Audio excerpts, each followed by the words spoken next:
Okay po, magandang gabi po sa lahat. Welcome ko po ang lahat dito sa ating bagong ministry na tinatawag na discipleship. Welcome po lahat sa ating LOH Southgate Discipleship Training. Ginawa ko po itong recording na to bilang isang maging introduction para malaman natin po yung mga dapat i-expect natin dito sa discipleship po natin. Kung ano po ba yung mga pwede nating matutunan, pwede nating makuha, at pwede rin po nating maipasa po sa mga i-disciple po natin. So, hopefully po nakapag-pray po tayo dahil online po ito, yung video na to. I recommend po na i-post nyo po muna itong recording and then mag-pray po muna tayo individually and then kapag after nyo po mag-pray, i-play nyo na lang po uli itong video para ituloy natin yung introduction. Napaka-importante po kasi na nagpe-pray tayo dahil ini-invite po natin yung presence ng Holy Spirit and mas maganda po talaga na ikaw mismo yung mag-pray para ramdam mo talaga sa puso mo na ready ka na dito. I-ask mo na i-open ni Lord yung isipan mo, yung puso mo para willing kang mas matuto pa. Kaya naman po dun po sa mga participants natin na nakaranas na po ng discipleship training dati sa or nakapag-join na po sa ganito noon at nakatapos na po. Hinihiling ko lang din po na ang inyong participation, bigyan niyo po sana din ng time ito at commitment at naniniwala po ako na lagi pong may gustong ituro sa atin si Lord. At hopefully po ma-refresh natin yung mga knowledge natin pagdating sa pagdi-disciples. And para naman po sa lahat, hinihiling ko po na i-treat natin ito uh, or pakinggan po natin o i-embrace natin yung mga matutunan natin dito pero to the mindset na kayo po yung nagtuturo pagdating ng panahon. So isipin nyo po sa inyo na parang kayo po ang nagtuturo dito. Yes po, sa ngayon kayo po ang tuturuan pero magkaroon po kayo ng desire na kahabang binabasa niyo po yung mga lessons po dito, iniisip niyo po na kayo yung nagtuturo. Kaya po yun pong ganun pong klaseng training ang gagawin natin. Yes po, magpapadisciple tayo, pero hindi po tayo hinto sa pagpapadisciple, kundi magdi-disciple din po tayo. So, umpisa na po natin. Ito po yung nakikita nyo po sa screen. Ito po yung School of Servant SOS1. Meron po tayong SOS2, SOS3, SOS4. Pero bago po tayo makaabot po sa mga yon, requirements po muna na matapos natin itong SOS1. So ano po ba itong SOS1? Ito po yung discipleship training na biblical theology para po magkaroon tayo ng sapat na kaalaman pagdating sa paniniwala natin, pagdating kay Lord at hindi tayo basta-basta matinag ng iba't ibang paniniwala na maririnig natin sa labas ng church. So prepared po ito ng Lord of Harvest, Southgate for free. Normally po sa school, sa mga colleges, may bayad po ito. Pero ito po binigay po sa atin ng ating church na libre. Ang kailangan lang naman po ay ang ating participation.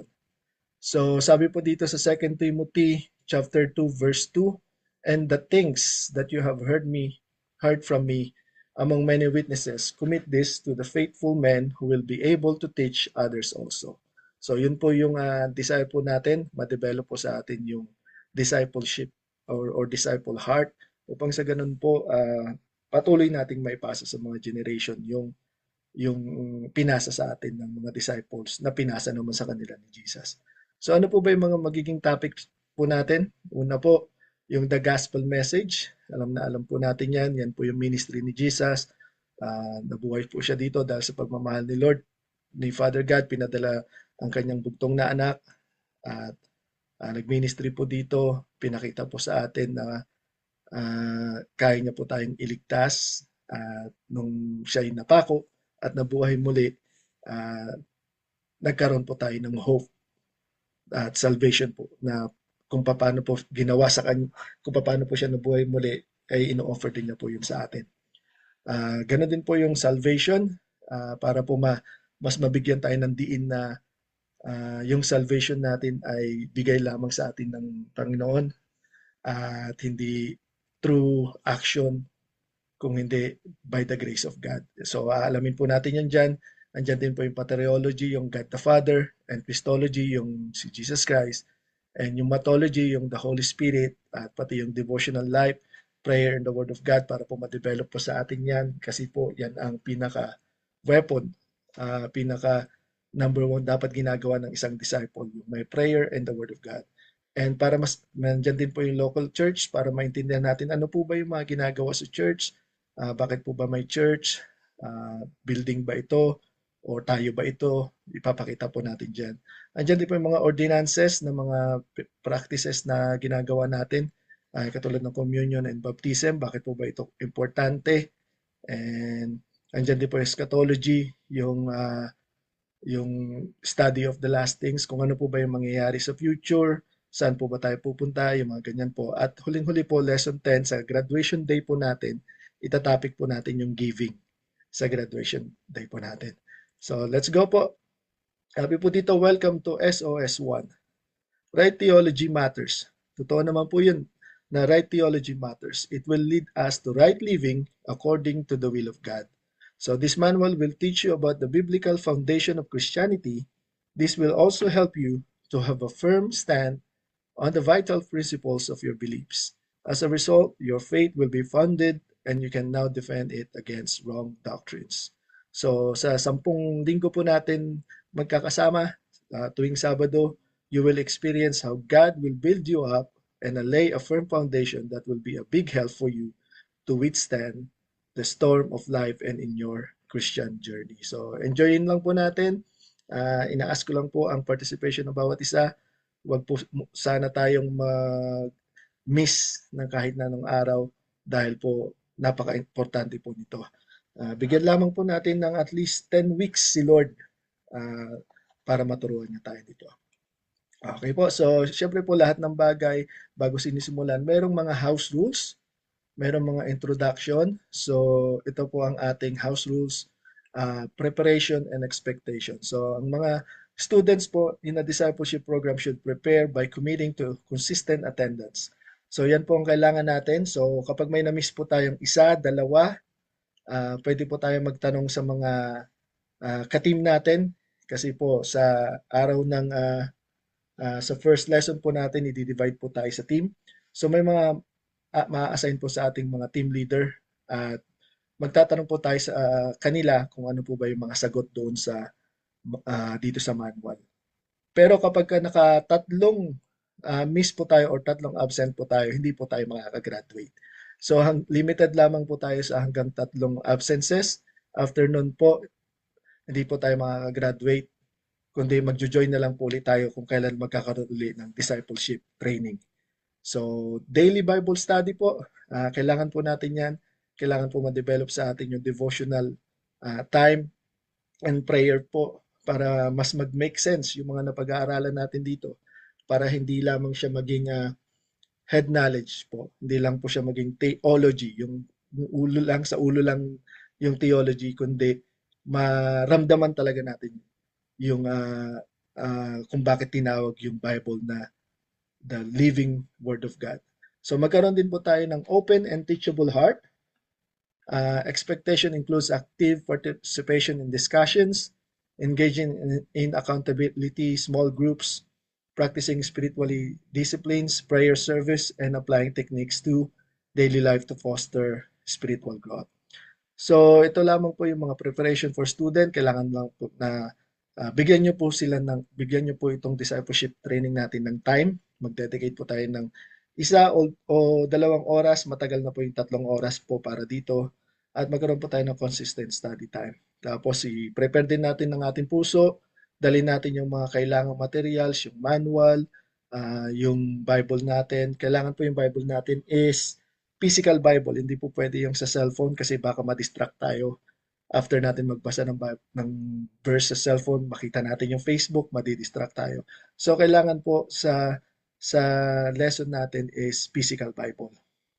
Tapos yung expectation po, understand that this discipleship focuses on obedience to Jesus, not just intellectual knowledge. Hindi lang po ito theology, hindi lang puro sa ulo, hindi lang puro head knowledge, kailangan po nararamdaman din natin.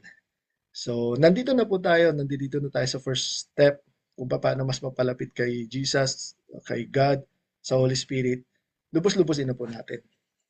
And expectation of students, kailangan po nag-engage po tayo kasi meron po tayong tinatawag na point system. Meron din tayong mga competition, may grupo tayo. So, the more na maka-produce or makabuo tayo ng mga points sa point system, the more na magkakaroon tayo ng mga rewards and uh,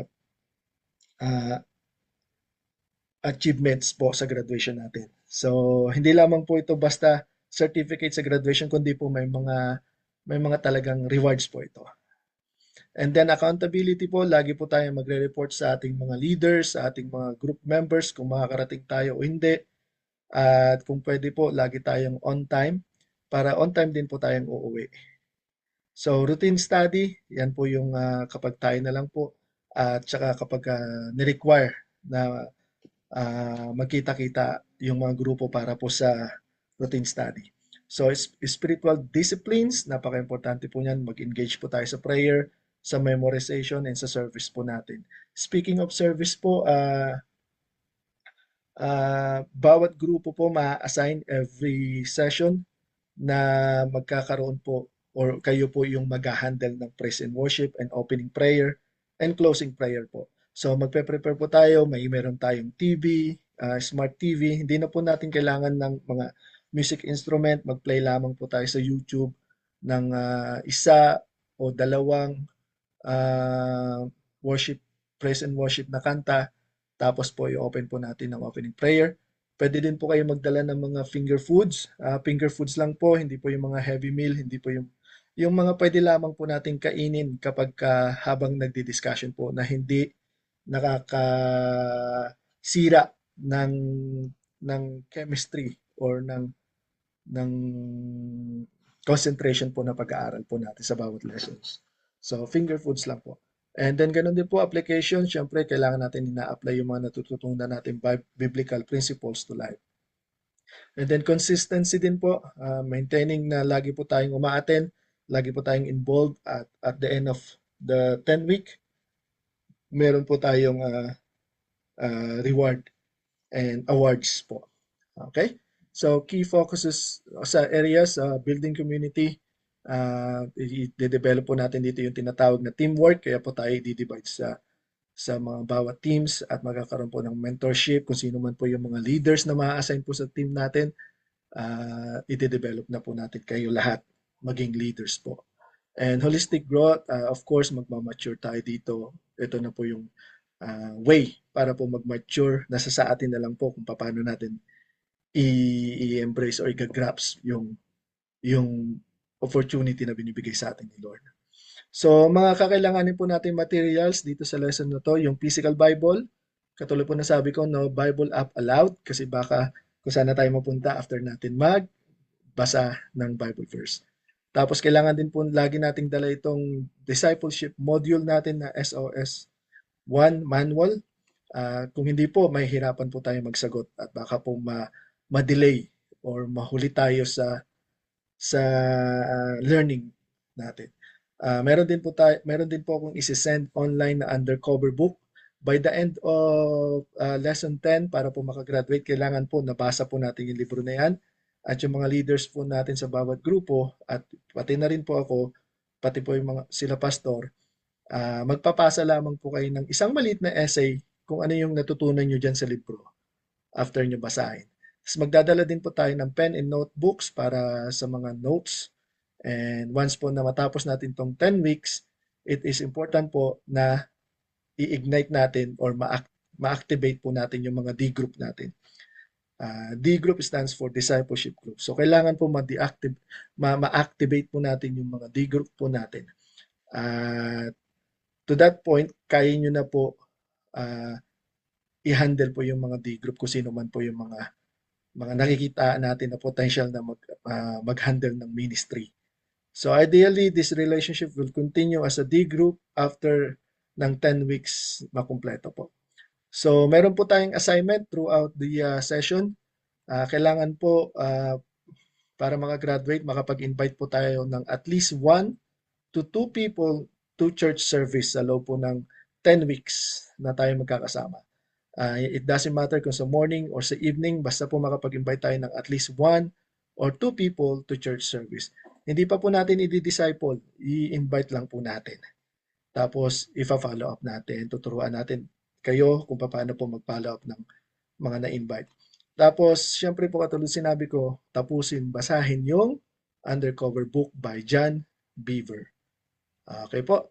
So, ito po yung house rules po natin. And hopefully po mag-enjoy po tayo lahat. So, umpisa na po natin yung dahilan kung ba't po natin ito ginagawa.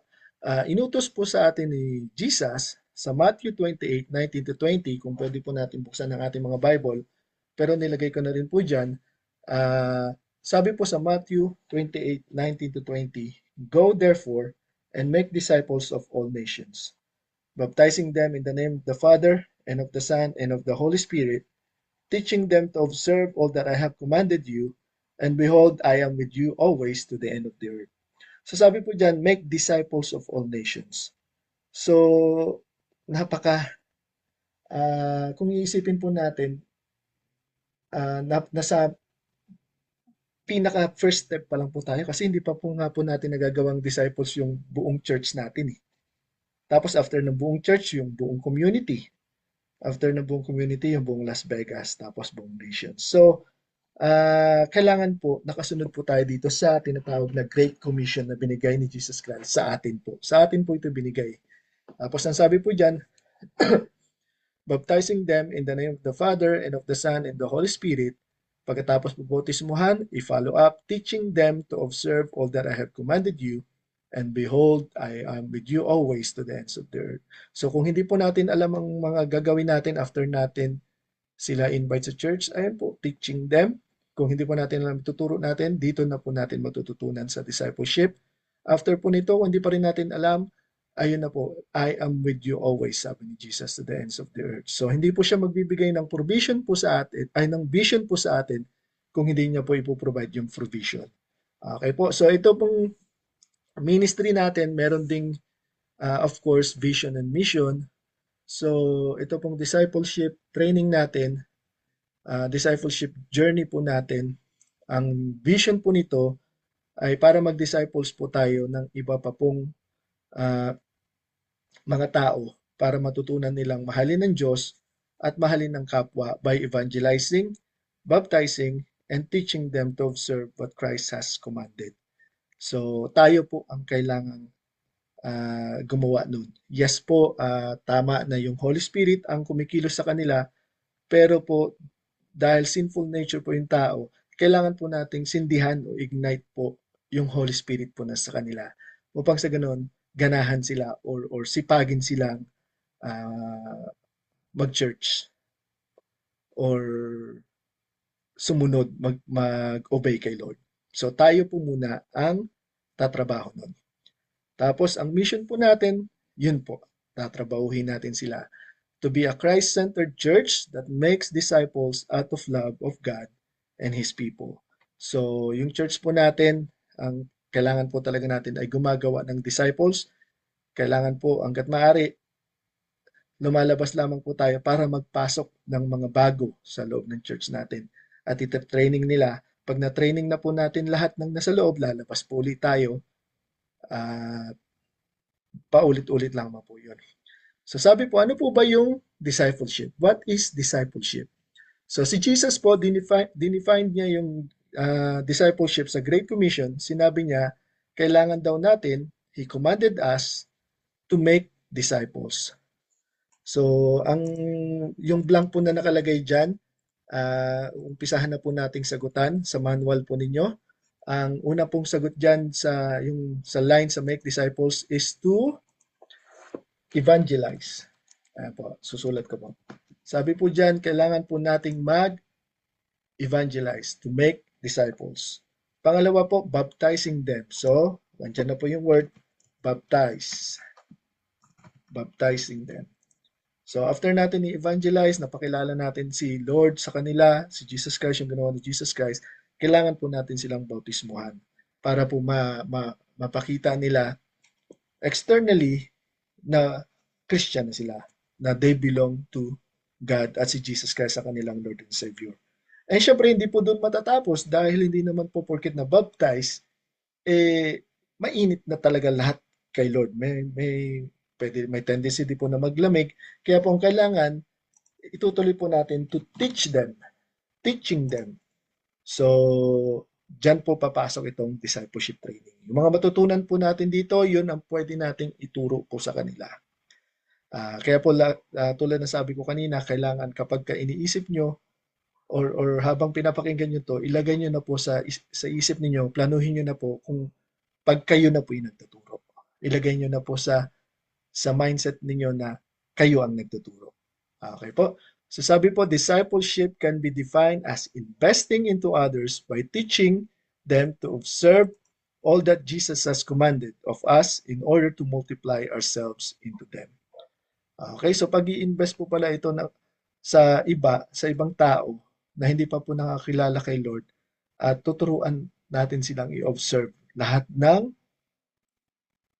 kinumand ni Lord dun sa gospel at sa Bible po. Upang sa ganun, mapatuloy natin yung commission sa susunod pang generation. Okay po, sabi po dyan, Jesus told us to go and make disciples as He knew that was how the good news would spread to all nations. So ang sagot po dyan is good news. Good news. And all would be spread to all the nation, and discipleship is how it would be shared from one person to another through relationships. Okay? So, mahirap pong mag-discipleship kung wala po tayong relationship doon sa dinidiscipleship po natin. So, ang una po natin i-develop ay kailangan po munang ma-develop natin yung relationship sa kanila, and then unti-unti na po natin silang i-discipleship. Okay po. So, bibigyan po natin ng konting uh, introduction or konting kaalaman tungkol po sa Bible kasi po ito yung gagamitin natin. Ang sabi po, the Bible is from a Greek word, biblion. Yung biblion po, ibig sabihin yan, singular pa lang po yan. So, meaning ng biblion is book or roll. So, sulat po natin book or roll. So, pagka pinadami na po natin yan, yung plural form niya po is called Biblia. Kaya po yung Bible po natin ay tinatawag na Biblia. Okay? So, ibig sabihin po ng Biblia is compilation of books which indicates all the books of the Old and New Testament. So, Old and New Testament. Huwag po tayong basta-basta malalason sa mga mindset na yung iba yung Old lang ang pinapaniwalaan at yung iba naman yung New Testament lang ang pinapaniwalaan dahil daw hindi na applicable yung Old. Hindi po. Old and New Testament po yung Biblia po natin. So sabi naman po dyan sa susunod na blank, Scripture. Scripture comes from the Greek word grape, which means writing. So yan po ibig sabihin ng scripture, writing. So Greek word niya is grape, which means writing. And the Bible po is composed of books divided into two major parts, the Old Testament and the New Testament. It was written by 40 different authors from different vocations and different generations, and all of them were inspired by the Holy Spirit. So, sulat po natin, inspired by the Holy Spirit. Sabi po dyan, bakit daw po nag-exist ang Bible? Why does the Bible exist? To reveal Himself to us through it. This is what we call revelation. So, nire-reveal po ni Lord kung sino siya sa atin. Kung wala pong Bible, hindi po natin alam kung sino po ang Diyos. Katulad po ng mga pagan nation noong unang panahon, hindi po nila alam, akala nila ang Diyos nila ay yung araw, akala nila yung Diyos nila ay yung mga hayop, Kala nila yung Diyos nila yung mga babaeng rebulto or yung pleasure, yung mga ganon. Hindi po. Andi dito po, kaya nag-exist ang Bible, nagpapakita po or tinuturuan tayo kung sino ang Diyos, ang nag-iisang Diyos. So, ibig sabihin po ng revelation is from the Greek word apocalypsis. So, dyan po nanggaling yung apocalypse. Ang ibig sabihin po ng revelation, nire-reveal ni Lord sa atin yung pagka-Diyos niya. So, it means ng apocalypse is disclosure or unveiling. Disclosure or unveiling. It signifies God's unveiling of Himself to mankind. So, pinapakita or nagpapakilala si Lord sa atin. So, revelation is both general and special. So, isulat po natin, general and special. Kapag sinabi pong general, si Lord daw, nire-reveal niya yung certain aspects niya and truth about His nature to all humanity. So makikita po natin yung verse, babasahin po natin sa Psalms 19:1-6. The heavens declare the glory of God, the skies proclaim the work of His hands. Day after day they pour forth speech. Night after night they reveal knowledge. They have no speech, they use no words, no sound is heard from them, yet their voice goes out into all the earth. Their words to the ends of the world. In the heavens, God has pitched a tent for the sun. It is like a bridegroom coming out of his chamber, like a champion rejoicing to run his course. It rises at one ends of the heavens and makes its circuit to the other. Nothing is deprived of its warmth. Sinabi po yan sa Psalms 19:1-6. So, ibig sabihin po ng general revelation, kahit walang salita, wala pa yung Bible, si Lord po, nire-reveal niya na yung sarili niya. Alam na dapat ng mga tao yung pagka-Diyos ni Lord sa pamamagitan pa lamang po ng kanyang nature. So pag nakikita po natin yung araw, yung puno, yung gubat, yung dagat, although hindi sila nagsasalita na, oh, ito si Lord, may Diyos, may ganyan, pero nagpapatunay po na may Diyos na nag-create. Di ba po? Nire-reveal niya sa nature, bakit itong planet Earth lang ang merong human life, bakit perfect yung yung planet Earth, yung tinatawag na Goldilocks, na bakit sa ibang planeta walang nabubuhay kundi dito. Kasi may Diyos na nag-create. At yung Diyos na yon, although kahit walang Bible, makikita niya, mapapakita niya sa atin na may Diyos talaga sa pamamagitan ng kanyang mga creation. Kaya po yung mga igorot, yung mga tribes na hindi pa po naabot ng Bible or ng mga missionaries, kung ang tanong po natin ay kung pag namatay sila, saan po sila pupunta? Ayan po ang kasagutan. General revelation. Ni-reveal ni Lord, tumitingin sila sa araw every day, tumitingin sila sa buwan every night. So nakikita nila, marirealize nila na may nag-create po niyan. At si Lord po yun. Maabot man sila o hindi, pag naniwala sila sa Diyos na nag-create niyan, safe po sila. Katulad nung kung paano ni-reveal ni Lord yung sarili niya kay Abraham. Wala pa pong Bible noon, ganun din kay Moses, wala pa pong Bible noon. Ang tawag po doon, general revelation. So yung mga character na nasa Genesis, yung mga character na bago mabuhay si Moses, yung paniniwala po nila noon kay Lord ay through general revelation, through nature. Okay? So God reveals Himself through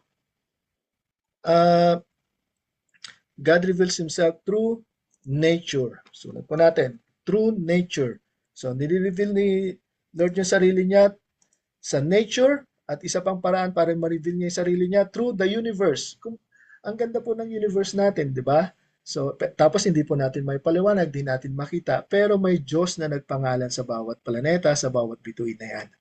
At hindi po yan dyan nangyari lang o nandiyan dyan lang because of an accident na nagkaroon ng Big Bang Theory at saka supernova. Hindi po. May Diyos na gumawa niyan. At pag pinagmasdan mo yan, masasabi mo, ang ganda ng creation ng Diyos. May Diyos talaga. Ganon din po sa through the human body. Wag po kayong mag-alala, i-explain po ulit natin to pag umabot tayo doon sa uh, I believe po sa lesson ng Bible and Word of God po. Ibibigyan po natin to ng diin. So sabi din po, through the human body. Okay, so yung mga skeletal system natin, yung nervous system natin, yung respiratory system natin, hindi po sila nagbabanggaan. Yung lahat po ng system natin sa katawan natin, hindi po sila nagbabanggaan, kundi perfect nilang ginagawa yung purpose nila. Bakit po? Kasi may nag-create. Sa pamamagitan pa lang ng katawan mo, nare-reveal na sa'yo na may Diyos. Ayan po yan. Through your human body. Ganon din po yung through His providential control.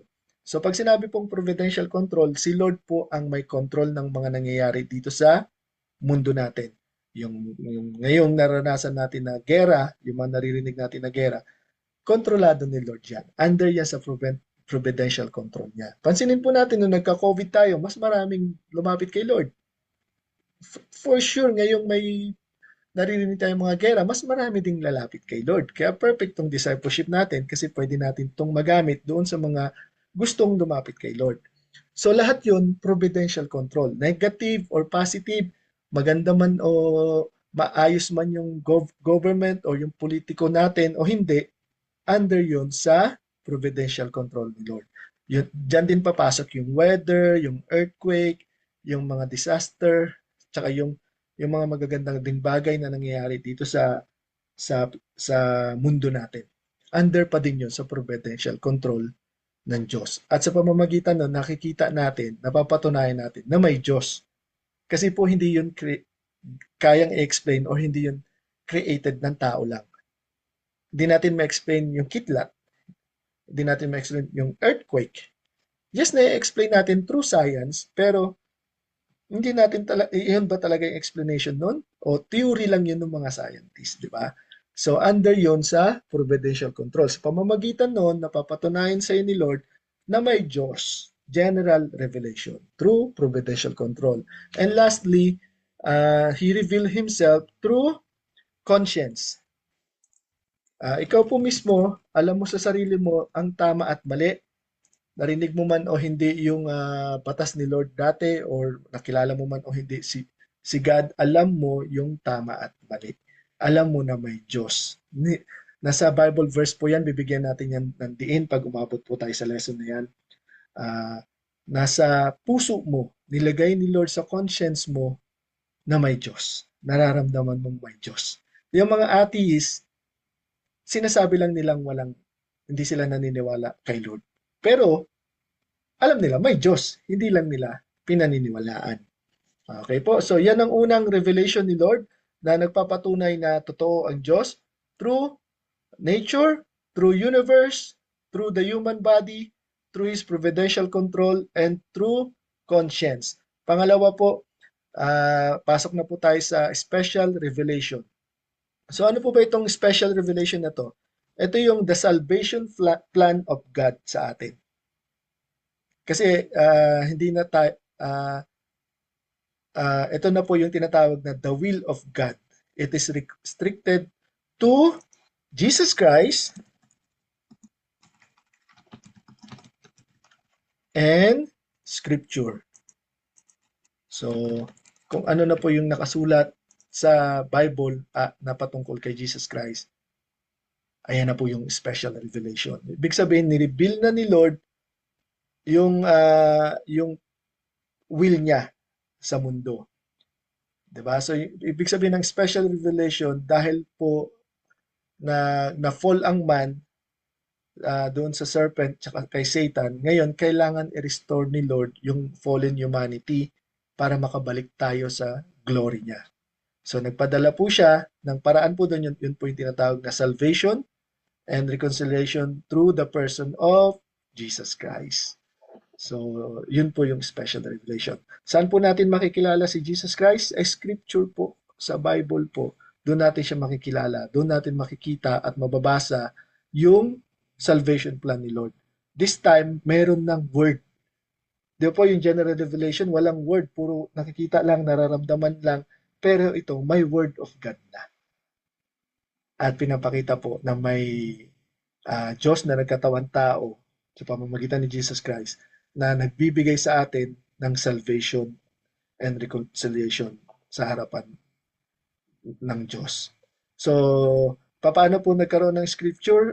God used men, mga tao po, disciples, apostles, and prophets to speak His words and His covenants. So, uh, pagka Kristiyano po tayo, dapat po 100% convinced ka na ang Bible ay ang salita ng Diyos. Hindi ka na dapat na doubt dyan. Dapat convinced ka na ang Bible ay salita ng Diyos.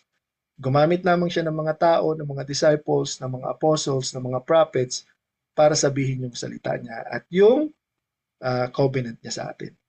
Sinabi po yan, basahin na lang po natin sa Exodus 21, sa Deuteronomy 29:1, at sa Deuteronomy 31:24 are examples na nagre-reflect po ng nature of special revelation about God speaking through words. So si Lord po, nagsasalita din siya, pero through the scripture. Doon po natin makikita na ang Diyos natin ay buhay. Hindi po katulad ng mga Diyos na mga pagano, hindi po katulad ng ibang Diyos na dinadasalan nila na hindi naman sila masagot, hindi naman po makapagsalita. Di ba? Lalo na po yung mga taong sumasamba sa hayop. Create tayo na mas mataas sa hayop tapos sasambahin mo yung mas mababa. Di ba? So dito pa lang po, magkakaroon na tayo ng deep at knowledge na pwede natin panghawakan na ang Diyos ko buhay. Kinakausap ako through special revelation through Jesus Christ and the scripture. So yun lamang po. Salamat po sa lahat po ng nakinig po ng video na ito.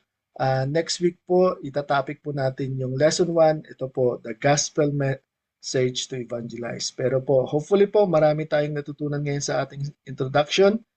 And I pray po na lahat po tayo maka-attend po sa actual meeting. Kung hindi naman po, i-record na lang po namin para din po dun sa mga online participants po natin. Upang sa ganun, lahat po tayo makover po ng discipleship training. And again po, hinihiling ko lamang po yung ating commitment, participation. Hindi po natin to ginagawa para po sa atin lamang, kundi ginagawa po natin ito para po sa Diyos. Bigyan lang po natin siya ng at least 10 weeks. Hindi naman po every day. Kung hindi po every Saturday lang po. And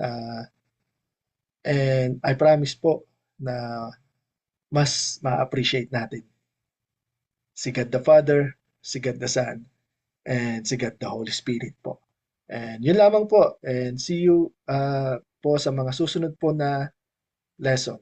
At kung sa mga online participants po, kung pwede po, isulat nyo po itong mga sinagot po natin. Tapos picturean nyo po, isend nyo po sa akin para po nang sa ganon, sure ako na napakinggan nyo po itong video na to at para ma-send ko naman po sa inyo yung lesson 1 video. Katunayan po na natapos nyo yung introduction. So, yun lamang po. Kita-kita po tayo. Marami pong salamat. To God be the glory po at ang Diyos lamang po ang may taas po sa ating mga buhay. Yun lamang po. Bye-bye. See you po.